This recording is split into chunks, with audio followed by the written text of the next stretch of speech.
ప్రియమైన మిత్రులారా, దాదాపు గద్దరన్న జీవితం విప్లవానికి అంకితమై ప్రజాలో ఉన్న కష్టాలను నష్టాలను తన పాట రూపంలో చెప్తూ అందరినీ కూడా విప్లవం వైపు చైతన్యం చేస్తూ ఈ సమాజంలో ఏ అన్యాయం జరుగుతున్నప్పటికీ ఆ అన్యాయాన్ని వ్యతిరేకిస్తూ చివరికి ఎన్కౌంటర్లు సైతం ఆయన ప్రజానౌక యుద్ధ నౌకగా పనిచేస్తూ ప్రజల్ని ఎంతోగా మేలుకొల్పిన వాడు గద్దరన్న.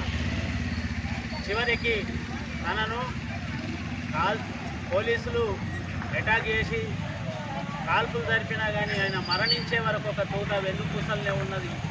అయినా ప్రజల కోసం పనిచేస్తూనే చివరగా తన మరో స్టెప్ వేయడం జరిగింది.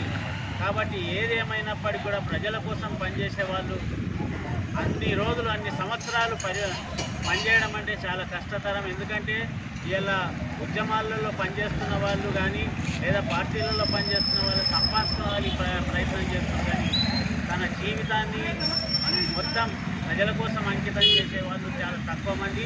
అందులో గద్దరన్న కూడా చాలా పాటలు రచించిండు.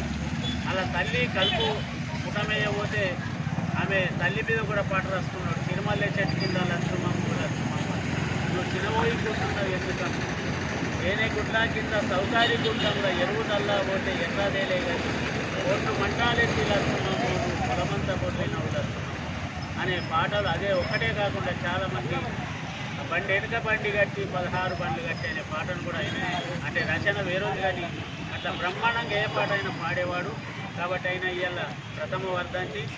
ఈ సందర్భంగా మనం నందిపేట మండలంలో ఆయనకు పూలమాలలు వేసి నివాళులు జై గద్దర్, జై గద్దర్, అమరే గద్దర్ అన్న.